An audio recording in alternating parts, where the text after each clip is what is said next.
Hey everyone, welcome to episode 84 of the Penciled In Podcast. Today we have the art of Alrik, otherwise known as Adrien Spada. Welcome to the show, Adrien. It is really nice to have you on and to get to know you. You're based in France. Vivre les Français.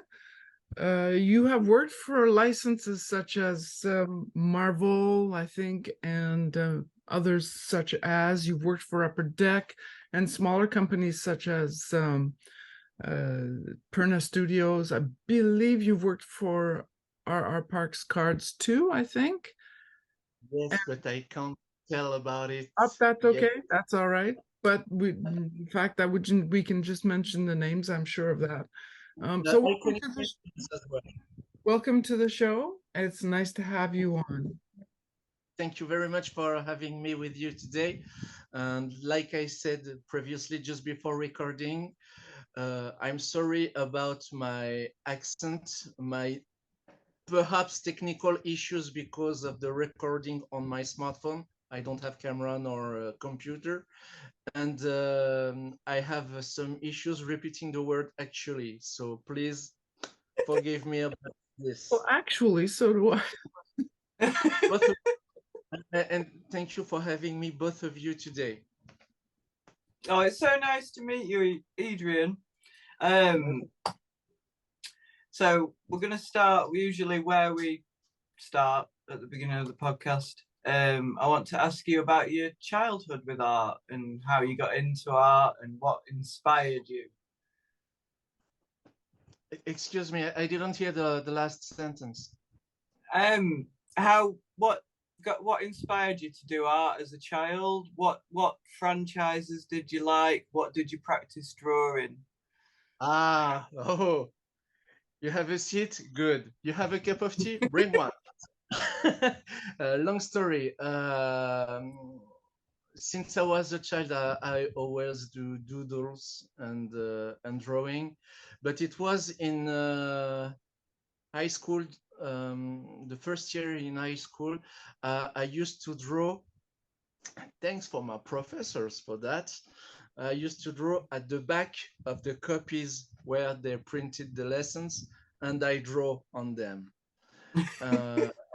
On the first years, I got sick, and my mom bring me a magazine, like a review called Strange in France, where in it you can find issues of Spider-Man, Iron Man, Submariner, and Avengers. Hello, dog. Sorry, you can hear my dog is just about to go out. He's very excited. Sorry, carry on. It's fine. It's perfectly fine. That was my second record to the world of comics because when I was a little younger. One of my uncle, I borrowed him some couple of early issues of this same magazine, but it wasn't Spider-Man, Iron Man, Submariner, and Avengers at that time. It was still Spider-Man, but it was Daredevil, Iron Man, and I guess it was Thor Avengers. And Daredevil already caught my attention because of his superpower and his appearance of being blind, but could see way more than any mortal. And that was when I was in high school, that was a recall of it. And that's when I dive into this industry. My mom used to give me some coins to buy some candies at the bakery just around the corner was where the high school was. But instead, I walk few steps, not few streets, but just few steps, and just behind the high school, there was an antique shop where it was a very old, mysterious guy with a mustache, big glasses, um, and on the floor there was pile of comics waiting. And at that time, I made my collection with this, and I already fell in love with the design and the storytelling in the comics. It was way later, years later, that I learned that my first introduction to comics was not in thanks to Marvel Comics and his superheroes, but it was with Mickey Mouse, because when I was a little kid, I used to read a weekly magazine named Le Journal de Mickey in French, the Mickey newspaper, if you can translate it properly in English. And they already have page of comics from Don Rosa and other great artists. And the Marvel comic books helped me a lot to escape, to nourish my imagination, especially when I had some dark times. Um, that's where I regroup with Matt Dunford about Spider-Man. Actually, I don't see this one. No, and you can see it. But actually, I have a Spider-Man tattoo on my forearm, and I tattooed myself. Long story. Oh, that's great. But about the introduction to the comics and the arts and the drawing, the doodling was always a part of me. I always drawing at the back of the copies teachers gave me, and I thank them for that. And the reading the comic books helped me. I remember now, just speaking to you about it. I used to redraw pages of this famous magazine called Strange, of the iconic and dynamic poses of Spider-Man drawn by Eric Larsen and Mark Bagley. Mark Bagley is a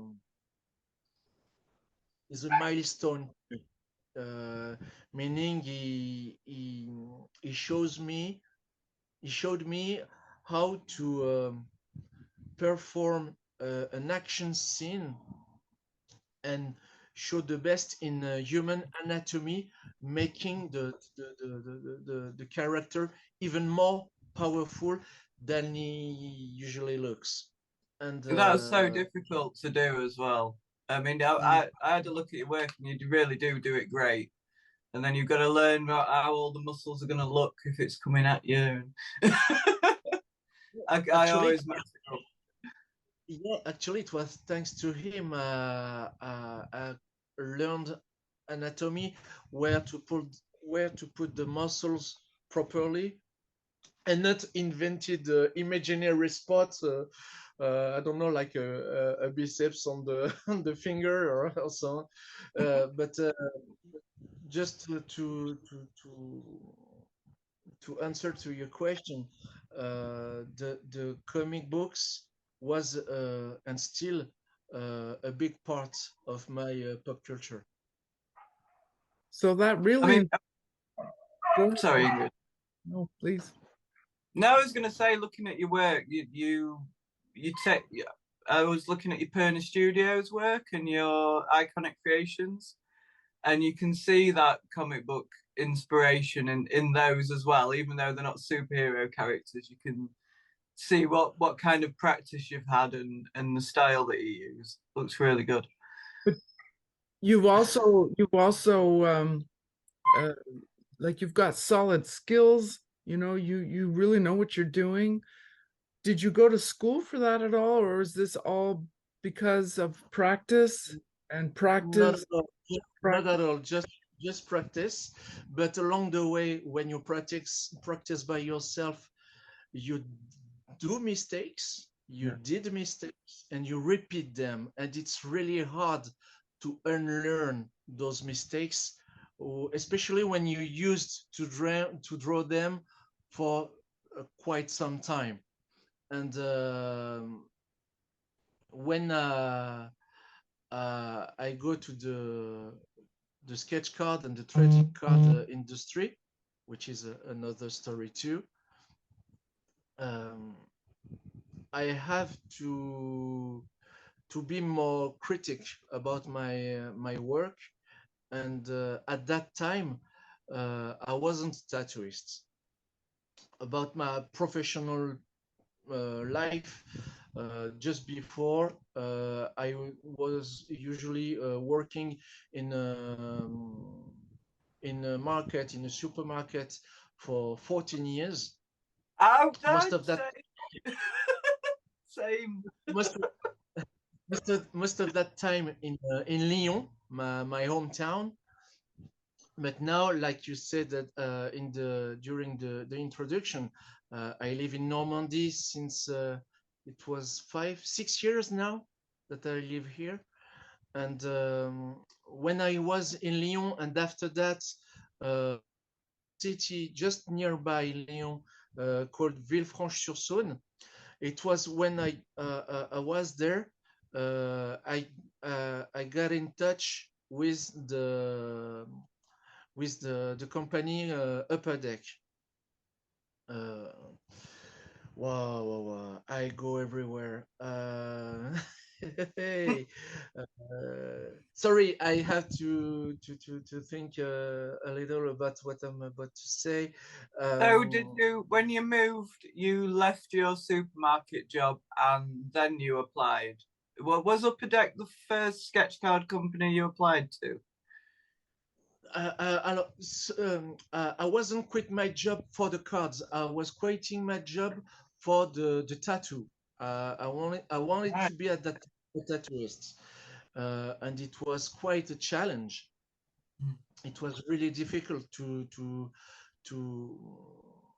gain experience and to have a mentor who you can teach from, who you can learn from.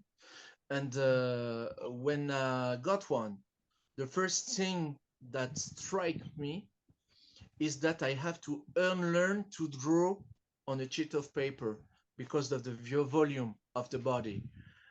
And it was both frustrating and fascinating because we have to look in mind, we have to see in mind what the piece of work will look like in 3 dimensions because of the perspective, because of the proportion of the drawing itself. So it was a long way. It was a really long way. And the practicing of the new tools. It's not a pen, it's a needle. And you have to deal with the pressure, the machines, the vibrations, and yeah, but you have to be so patient as well, because usually you just like line and you have to go 9. You don't have any blanco or eraser to see. Let me erase it and start from scratch. It doesn't work like that. And I can imagine how different it must be. I mean, but did you what was your introduction to your first sketch card? You know, most of us come through that by accident. Were you a tattooist when you were introduced to sketch cards? Could you tattoo a sketch card? What? Wow. If I tattoo a sketch card, no, I can't because of the size of it. The skin is a living matter, and the ink naturally spreads over time. And if you tattoo 2 lines very near one to another, it blends all together in a couple of weeks. or months. So you have, the more detail you have in your tattoo, the more space we need to make it breathe and age properly over time. To answer to your question, Ingrid, about my first experience as a sketch card artist, back in 2000, I met someone who be part of an association, and in this association, they share their passion for anime and manga. At that time, I was quite fond of Senseiya, Cowboy Bebop, which is tattoo just right here too as well, and I become a part of a group of people who share the same passion as I have, and normally in my day life, I couldn't share it because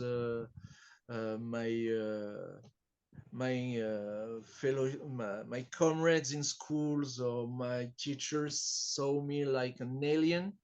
When I read Spider-Man at that time, it was like being a weirdo, and reading Spider-Man now, it's something cool.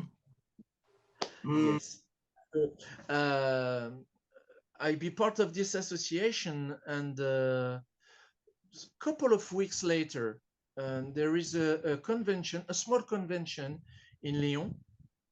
And in this association, the president told me that a friend of her will come from south of France, and she's a great illustrator, do amazing job. You're gonna like her, etc., etc.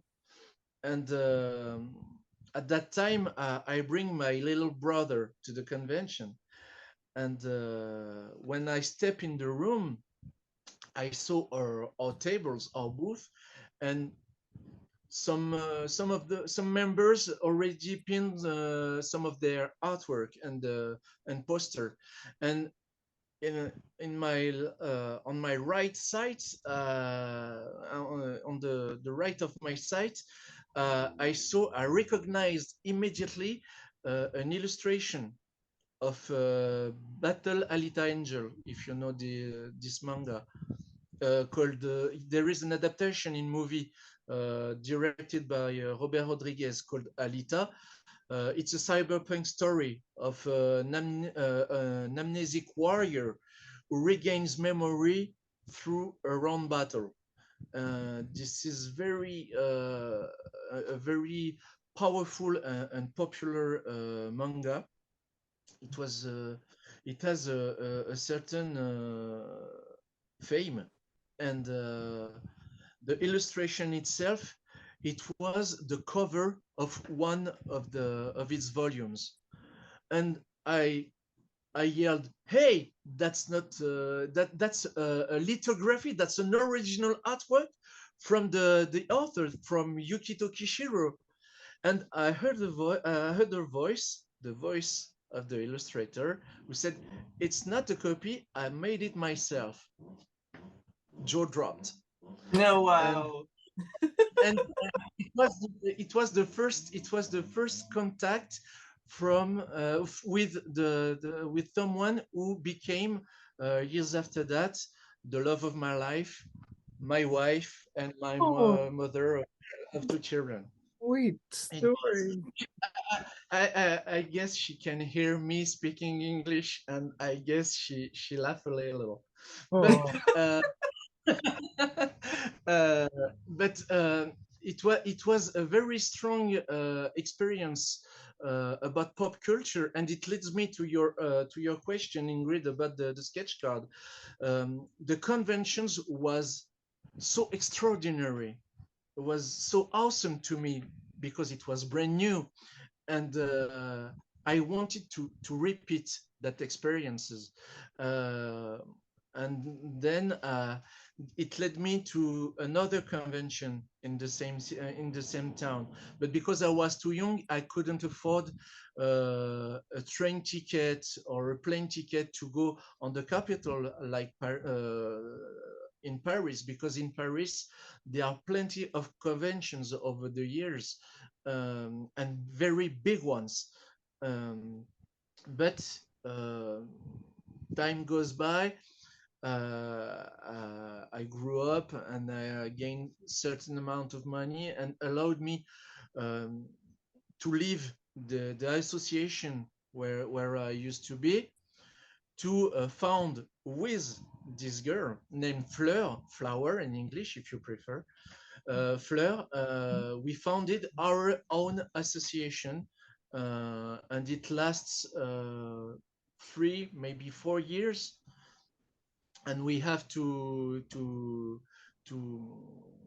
cancel it. I don't know what the proper word is when you stop an association.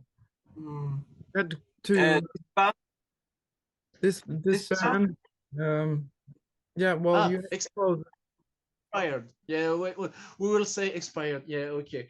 The association expired, but the convention experiences was way too strong in us, in my wife and in me, to let them go. We needed to be there to share our art, our passion for these things we used to read, to watch, to play, like video games and so on, etc. And it was in Lyon at that time. I guess it was in 2015. I had a table in a artist alley. It was in the la mairie, not the main office. The mayor's office, the town hall. It was in the hall of the mayor. It was gorgeous. The place was awesome, and the artist alley was there, and there was another artist. We all know each other in this domain, and he stopped at my table. And for this convention, I tried something new. I tried to do illustration on small size, not cards, but very small size. And he stopped by, he looked at it, and he said, "Man, this is exactly what Upper Deck looked for." And I said, "What?" I know that guy, his name is Gail Sharp. I don't know if you know him. I don't think so. He did some set for Upper Deck, and lately he did some cover for Marvel Comics, variant covers. And well done. An awesome guy, a very talented guy, because he's a huge fan of Spider-Man. His lines are always very thin, aesthetic, and fascinating. And he said, "You know what? I will give you the mail of the talent coordinator." At that time, it was Zeb Bezdeka. And give them a sample of your work, give it a shot, try. First in my mind, then second, yeah, I will do that, but I wasn't so confident about my art at that time. But I did it anyway. Type the best English mail I could at that time. Attached some sample of my work, and maybe 2 or 3 days later, I got an answer, and it was Zach Bezdeka, who said, "I like your art. I want you to a new upcoming project." And it was at that time Fleer Ultra Spider-Man. And I have, yes, I came prepared. This is the last AP I have of this set. This is the lizard. Nice. Mm, And, cool. and for the APs especially, I always tried to put some extra on those cards. For example, I don't know if you can see properly on the lights, but the scales of the lizard are made Good. with glitter ink. Made them shine a little. You Cool. could say a little bit. But inside the title actually are blank, but I fill them with glitter ink. And Oh, this is my last one. And shortly after that, Zach was thrilled about what I did. His words, not mine. And he hired me for the following upcoming project at that time, who was Guardians of the Galaxy Volume 2, because of the movie. And I have, yeah, here he is. I have another AP to show you. May I? I didn't ask first, but maybe. No problem. No problem.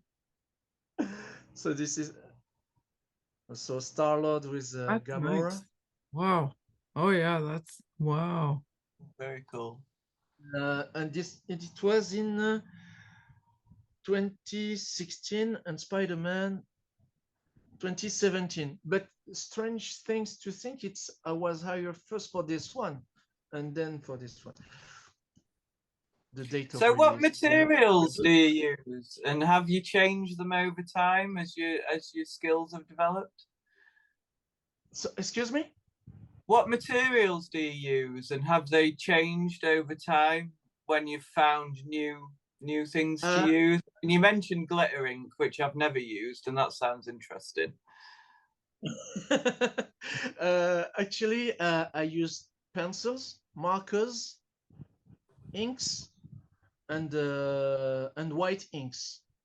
White inks is one of the most recent tool I use. At that time, it was when I moved from Lyon to Villefranche-sur-Saône, in the small city nearby Lyon. When I dropped my job in the supermarkets to be a tattooist. But because of the amount of work in the tattoo industry, I dropped the sketch card, and I dropped it for a while. And you have to know something very important about my development. It's that my wife was diagnosis of fibromyalgia. Oh no. Fibromyalgia. This is how can I play nicely? Let's just say I didn't wish that to my worst enemy. This is very, very, very difficult. In fact, it was very difficult to be diagnosed by the medical staff, because it was very difficult to recognize. We go through a lot of medical exam, MRI, radio, electro tests. Just the time to have an appointment, it could take a year and a half just for an appointment. And when the diagnosis was official, that was some kind of a relief. But as you may not know, this disease is an evolutive one, meaning that the symptoms, the pain, it progresses over time. It will increase over time. And when I came to Bernay, it was for my tattoo job. I had the opportunity to work with a friend who is not a friend anymore. Um, but at that time, we are planned to open our own shop, but she became pregnant, and because of her pregnancy, she had to put her tattoo job on the side. But during her pregnancy, it revealed symptoms of health issues. She was aware, but not that aware. So she had to step back, and I had to go on B plans. I had to You had to find do what job. you had to do. Yeah, exactly. And I found a tattoo shop in my town. Were very kind and very good to me to finish my apprenticeship. Sorry, No problem. a little too hot in here. Excuse me. uh, in that shop, I finished my apprenticeship, so I could start it to work properly. And then, in the meantime, in a small town in China, a very not so famous disease strike named COVID. Yep. It was a pain in the butt, to say it with the nice word, because I was gaining experiments. I was gaining customers. Oh yeah, with a tattoo job, I mean, you have full contact with people. COVID, Yeah, it was all put on pause, and I had to mostly rebuild from scratch, because the people at that time are afraid of health issues. But you have to know, in the tattoo industry, we use way more care procedure than French hospitals sometimes.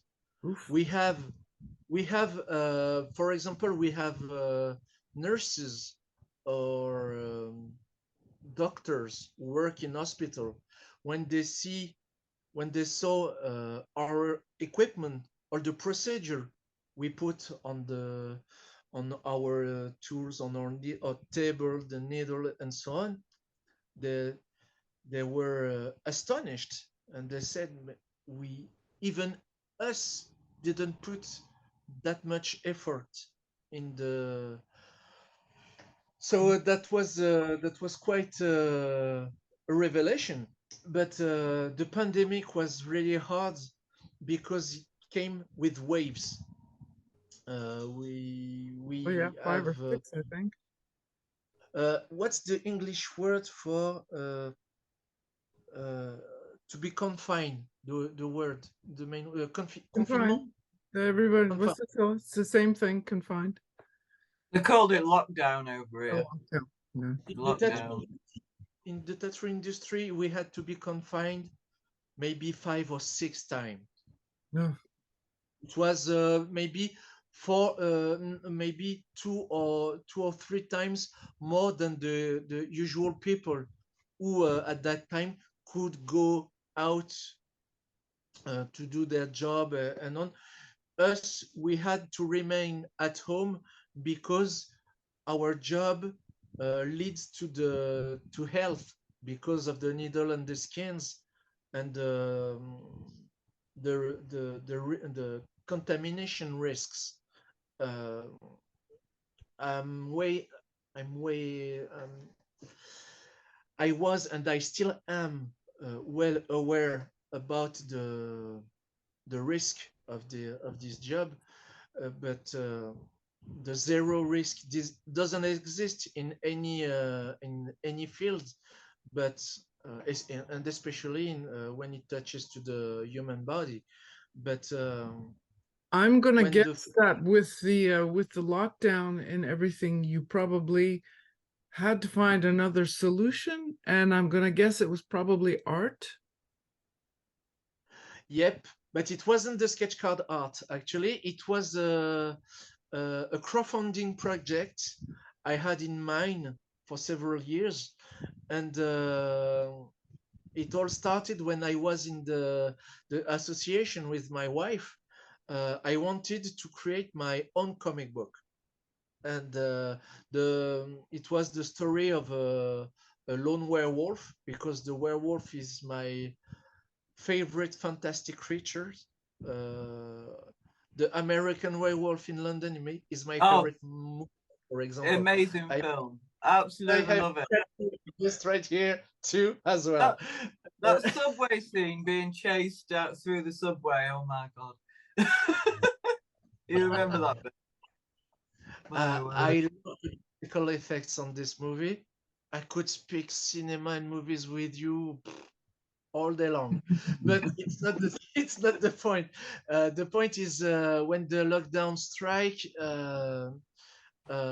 First, with the help of my wife, again, I have to say, more than my wife, she's my best friend and she's my mentor to many things in my life, in my personal life and in my professional life, because she helps me to improve some skills and try some tools I'm not comfortable with back then, but now I gain confidence. I became confident better, and I can use those tools I was afraid of before. And when the pandemic strikes, she helped me build this project, this crowdfunding project. At that time, I planned to print only one comic book. And this comic book was the conclusion of a webcomic I used to draw when I worked in the supermarket, and it was the story of this werewolf. A goofy one, who was not well aware of the grim and gritty world he stepped into, and it was quite autobiographic about the main character, because he's such a nerd and geek, and has this passion for comics and movies, and always some kind of a way of aside from reality. He always optimistic look. I don't have this optimistic look, but so you managed to actually publish this comic book? You did manage to publish it? More than that, I managed to publish this comic book with this crowdfunding project, but the fundraising allowed me to print another project I had in mind. It's called Survivor Soundtracks, the story of a human who dropped in a fantasy world where human flesh is considered like the most precious meal in the world. meaning humans are chickens there, but the most powerful form of magic in this world is in the music. That's why music is forbidden there. That's interesting. That's a little bit of a different mix from many comic books. While I think about it, because I'm afraid I might forget, do remember to send me links to where people could check out these two comic books, just in case they're curious. I know I'm curious. These comic books are still available, but you have to know it's in French, and I saw them. It's just right there. Can you give me just a little moment? Come here. So this was this one called The Last Hunt. Oh, nice. And because it's so cool. I Yeah. had to remove the corner box just right here. It looks really good. The color was made by my wife Nice. because even if she's was ill at that time, she was a comic book colorist for 12 years, Wow. and she helped Very, me very good. with the paper color. And as you can see here, I Ooh. used the same size as a web comic. I Ah, used yeah. Same layout. to Yeah. Okay. yeah to put online. And the second project, called Survivor Soundtracks, was entirely made differently, because the only tool I used for Survivor Soundtracks was the brush pen. No pencils, no ink, directly You did with, pen at first. You just because of the tone, the grim and gritty tone of oh, that's the Oh, that's beautiful. nice. That is really nice. Nice. it's a little raw than Mm. the other comic, and it was quite fun to create. But last year in 2022,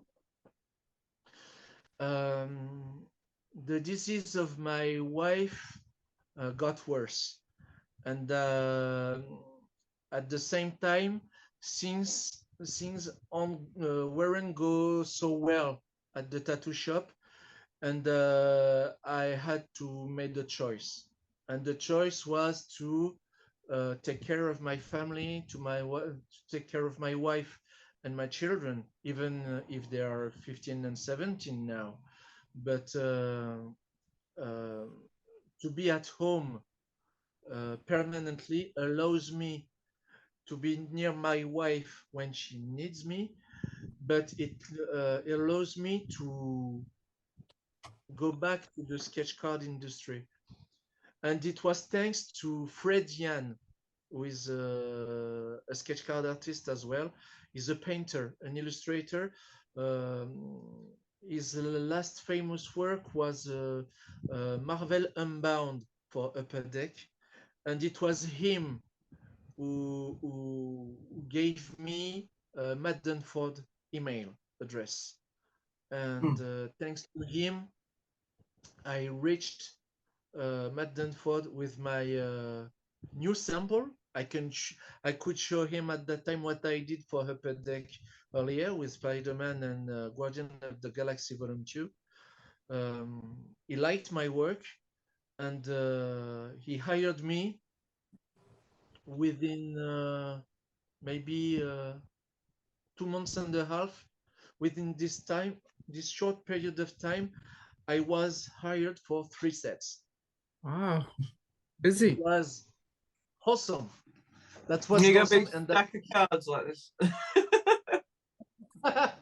but I like to work and to draw under some pressure, not a lot of pressure, but some pressure, because you know you are wanted, you know you are needed, you know you have to get on work and to put your heart to your stuff. And it was at that time, the first set, it was for Fleer Ultra Avengers, which was released just this year, earlier. I guess it was in March or April. Could be. And that's the frustrating part, one of the most frustrating part of the sketch card process. It's to remain silent until it's released. So I couldn't. I only wanted one. It's to share what I did to my friends, to my colleagues, and Fred Yan and Guy Sharp are the two guys who helped me to get into this trading card industry. even if I'm not quite a collector myself, I have some sets because of the love of some art of artists like Bernie Wrightson on Frankenstein, or Joe Giusco, Frank Frazetta on Conan. That's very inspiring, actually. And So- thanks to these two guys, and especially thanks to Matt Dunford last year, he helped me to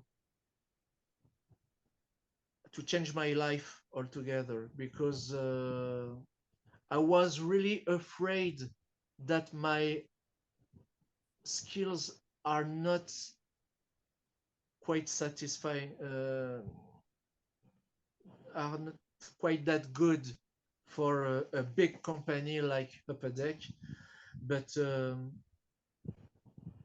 Matt helped me a lot along the process.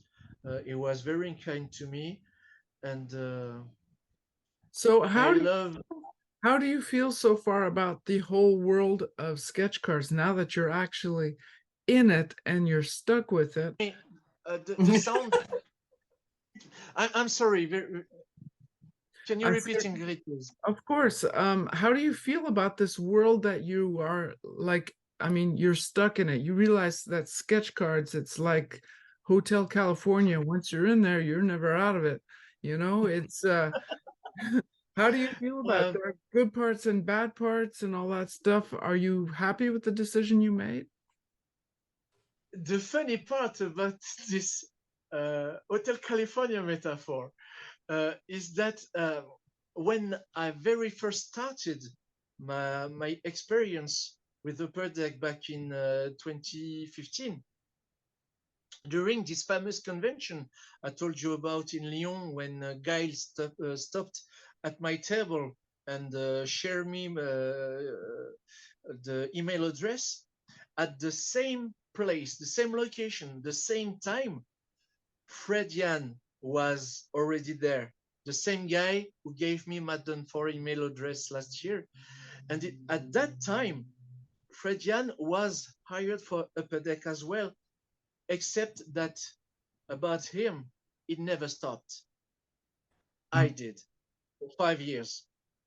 And because of that, my skills remained the same during a certain amount of time, but I could see the huge and awesome progression of Fred Yan art. I think I have some Freddie Ian cards. I mean, he's worked for Pern Studios, hasn't he? Cherish them. Just want and cherish them. They are really awesome because of the size, because of the deadlines, because of the tools you have at your disposal. You have to think about efficiency and quality at the same time. And at that time, that helped Fred Yan a lot to have some automatism. Is that an English word? Automatism? Habit, maybe? Automatic process, if you like, about the layout, the sketches part, the background, and so on and so on. And I did the same when I first did Fleer Ultra Spider-Man, but not at with that amount of focus and dedication. Meaning, I didn't have the experience to be fully 100% on this project, because I had a side part job. I had to deal with my family. At that time, we were on the verge of moving from Lyon to Normandy. There was a lot of stuff to deal with, but I had to put a minimum of passion, of heart, of effort to create with my own style the sketch card, which actually are a kid's dream came true. At that time, I couldn't imagine to if I could reach my younger self, telling you know that stuff you're reading. One day you will do some card of it. I will never believe it, but it was very interesting to compare the evolution of Fred Jans and mine. Not about the style. I do the painting. I only do drawing, even if I try painting most recently just for myself. But it was really interesting that when you draw over and over again and again and again and again, you progress. You can't stay still. You're having an evolution in your art. And even at that time, the first advice Gail Sharp gave me, it was be careful of the quality of the upper deck card. The ink may smudge when you put colors on it. Please check carefully the ink is not wet when you put the color. But I was some kind in a hurry. I did a test before. It was at the time when Upper Deck gave you some extra in case of some. Sorry? I don't think they do that anymore. I'm not sure, but no. I can confirm you that they don't do that anymore. And obviously the colors smudge and mixed to the ink. Crap. I had to think differently about my conception of drawing a card. So what did I do? I did all the layout part first with the pencil, then all the pencil parts. And when I usually do the ink first and then the color, I switch the steps. Meaning that I did the color first and then I inked. And in my mind, it's like I put some it's like I put some armor around the character, because for me the most alive part of it is the sketch. It's where you can see all the move you made with the pencils, the composition you had in mind. And when you put the ink, it's like it's fixed in space, and it's kind of weird saying that out loud. No, exactly. Now, yeah. But when I found out that this process is okay and is efficient, I never changed that since then. And when I reached Madden for last year, when I show him the process, he was stunned. He said, "You put the color first? You do not the ink before?" Yes, you are quite the very few, if not the only one, who do this. Oh, stop it, you. But it appears to me that doing all the cards, doing one process for all the cards instead of doing one card from step 1 to step 10, one by one, you became much more efficient. I was more efficient. And that's you have to jump around, and whatever you're excited to do that day, just do it, and it'll all be done in the end. One day might do. And also being under the pressure of having to complete something. I mean, you know, you have to provide for your family or whatever, and you've got to get it done. So you have to find a way to make it work. If you hadn't been stuck in the sketch card job, maybe you wouldn't have discovered that works for you. It's kind of cool, actually. Yeah, that's kind of cool. But I always dreamed of to work in the comic book industry.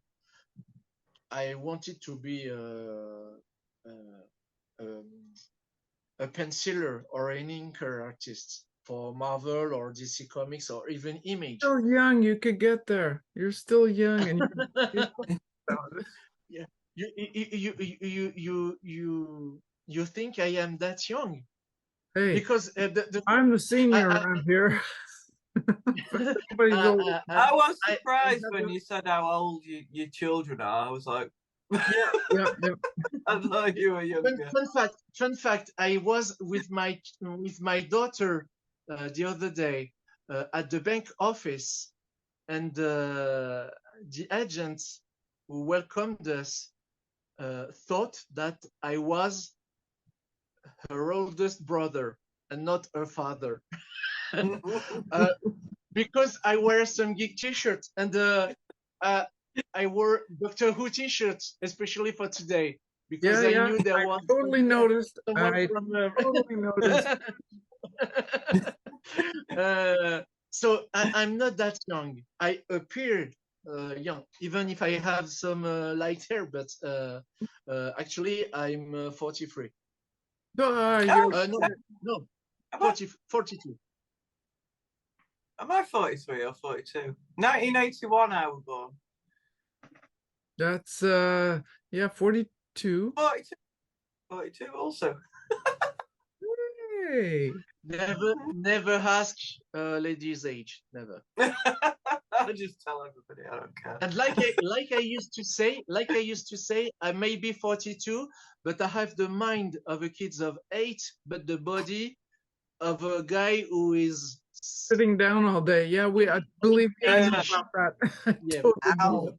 Yeah. Yeah. No. But I'm not telling you my age, that's for sure. But I can tell you I'm older than anybody that's been on this show. I can guarantee you that. But like you said, Ingrid, I want to tell you that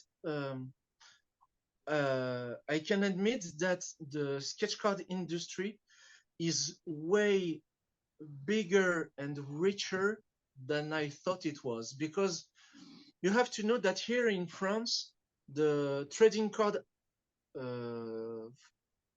industry, the trading card world is not as popular as in the United States, that was Canada. something we actually wanted to ask you, because we had Funsat on, who is also in France. I saw the interview. Yep.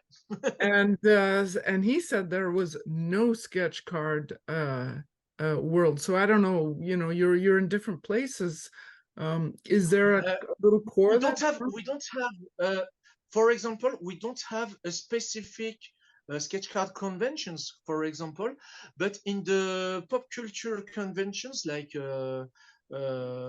anime, manga, or comics or sci-fi, there is always a tiny little booth or a shop who provide trading cards every time, but not artists, not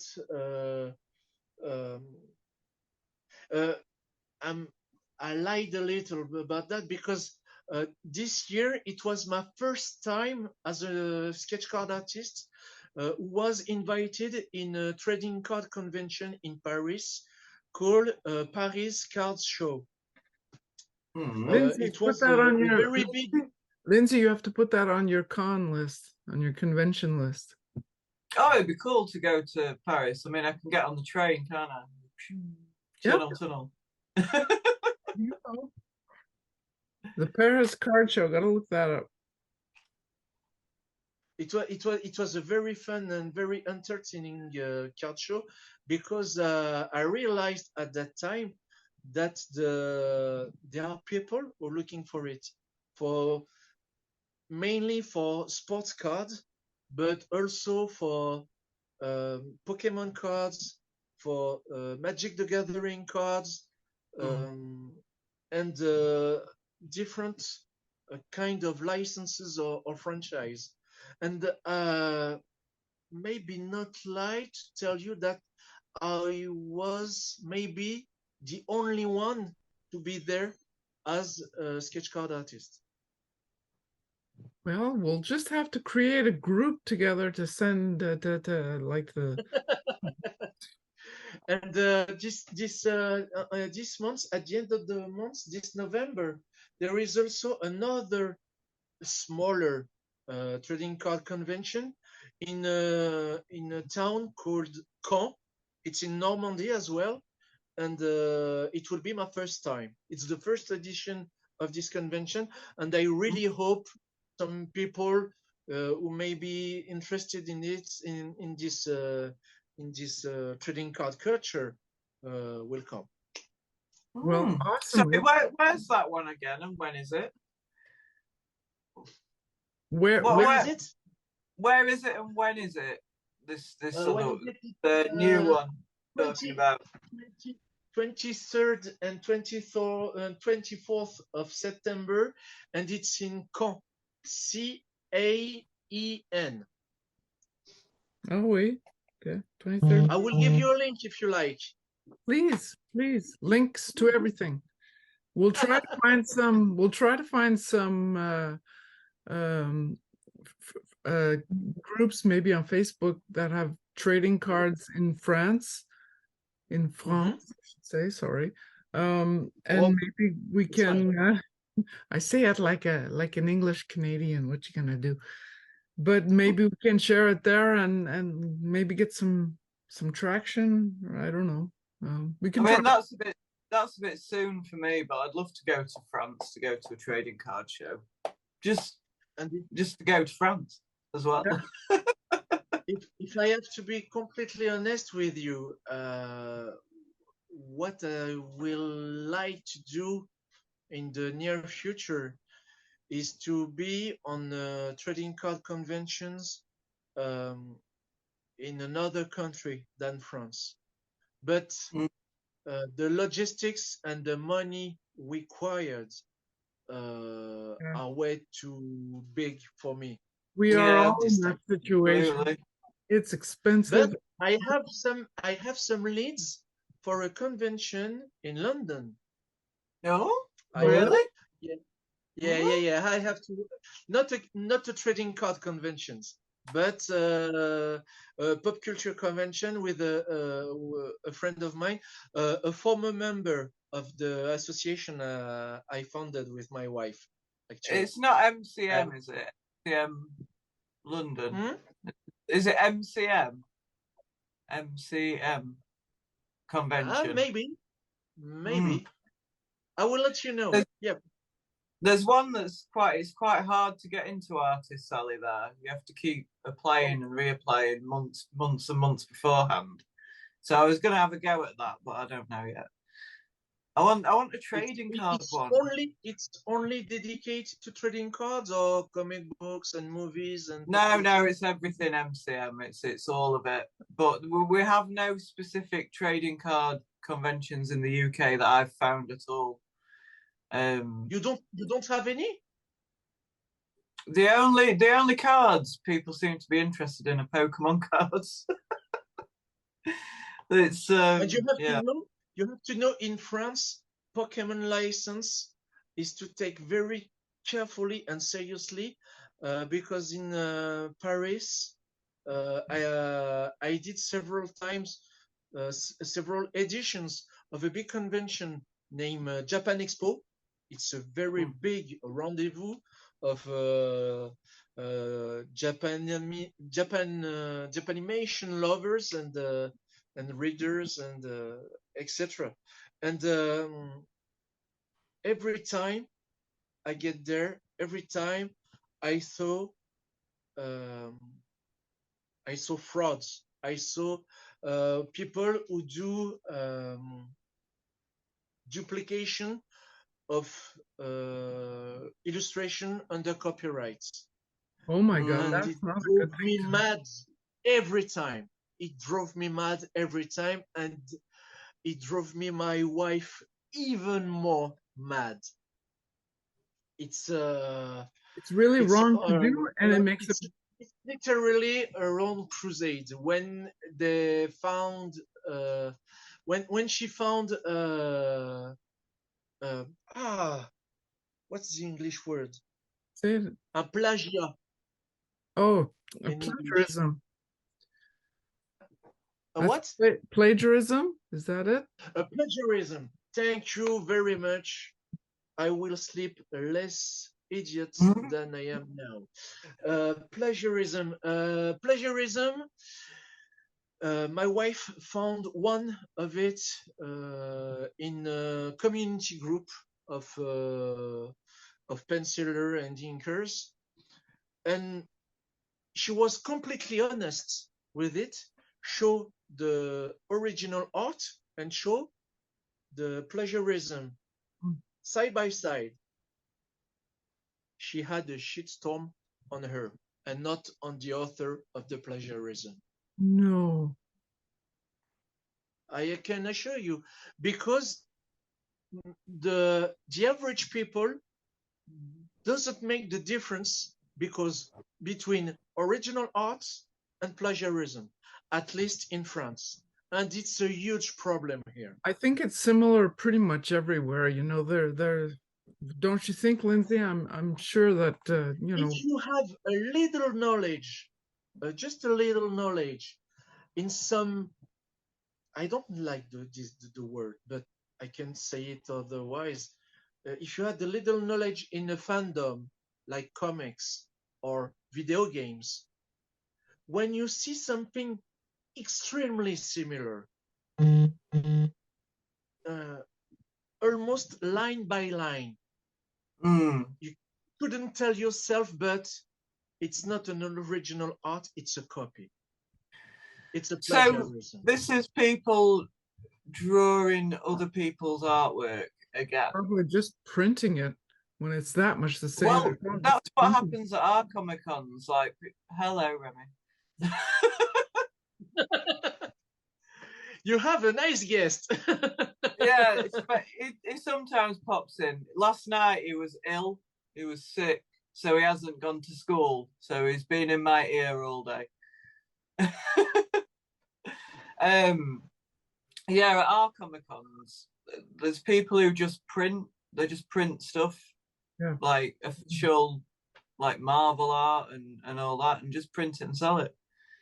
They don't even draw it themselves. They just print it out. It's a problem. You want some crazy anecdote? During an edition of Japan Expo, the same convention, there was a booth when you can find a laptop, blank cup, blank t-shirts. The guy welcome a customer. Which character you like? For example, he says Naruto, for example. Google image. Choose your image, you print it on the cup or the t-shirt and sell it. I have never even seen that. Wow. That's no. What kind of world is this? It's illegal, first of all. You're not allowed to do that. I couldn't agree more. That's insane. And most of the visitors are not aware of this. And it's problematic. Yeah. And it's problematic. That's something to consider. Think of something else much lighter or happier, I don't know, but I became a little angry as the topic goes on. We could really go on that one all day. We're gonna have to slowly head on out the door, though. We're gonna have you back on because there's a lot more to talk about, obviously, especially and it's really interesting to hear the situation, what it's like in a different country. And that's we want to know how what you told me, it's the same in yours. And so one last question that I have, and then I'm going to send to you, Lindsey, if you have any questions. What do you have as a plan for your future in sketch cards? Do you think you're going to stay in it, or are you going to go back to tattooing, continuing your comic books? Are you going to do all of it? I have to say, for now, the main goal is to take care of my wife and my child and my children. But I think I stay in the sketch card industry maybe for a while. I want to at least. I did the number 2022. On April, I had one set, and at the end of the year, I had 5 or 6. Actually, it was 5 because I had 6 sets, but one of those sets was sent me twice, and it was Upper Deck for a set I can talk about now. And it was quite a joke to be understood with Matt Dunford. It was quite hard to. Guy, I had the same shipping twice. Oh, you mean extra cards? No. The same amount of card twice. But I did them anyway. It was a ton of fun, and because of the creative process, I managed now to challenge myself on each set. The fun part for me, when I try to get into a set, when I get the theme, the topic, I dig a lot of research, and that's the funniest part for me because, for example, for Iconic Creations, I did the set for Yokai Parade sets. Yeah, I did that one. Awesome. I hope you like them. Oh, and thank you. But I discovered plenty of yokai I wasn't aware of. A little bit of water, please. It's amazing. I can assure you, it's not alcohol. It's water. No. I believe you. That's why I have a clear glass so I don't get any rumors. Okay. Good one. But okay. I have to show my interest in comics, especially this little guy. Oh my God. This is a mug from a French editor called Hachette, which print a collection of X-Men comic book. May I have one here? A very nice one. Oh, nice. Oh. And you have an illustration in the back of it, and it's really nice. And digression aside, what are we talking about? Well, we're talking about the yokai set and how we have to do a lot of research for Iconic Creation sets. Yeah, exactly. Thank you very much for reminding me this. I dig a lot of research first. That allows me to wait until the card come at home, and then it buys me some time to imagine some composition. For example, for this yokai, I may choose that kind of color, that kind of angle, that kind of perspective, etc., etc. The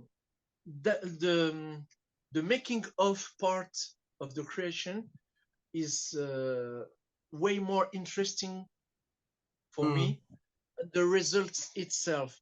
The result itself is really important as well. I didn't deny it, and I still do. But when the card is finished, I have a really hard struggle inside of me.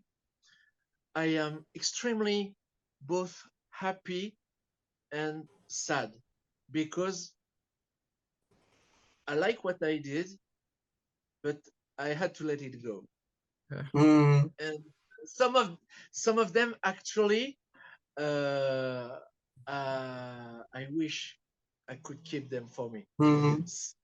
So as the sets go by, as I draw them along the way, I realized that I need challenges.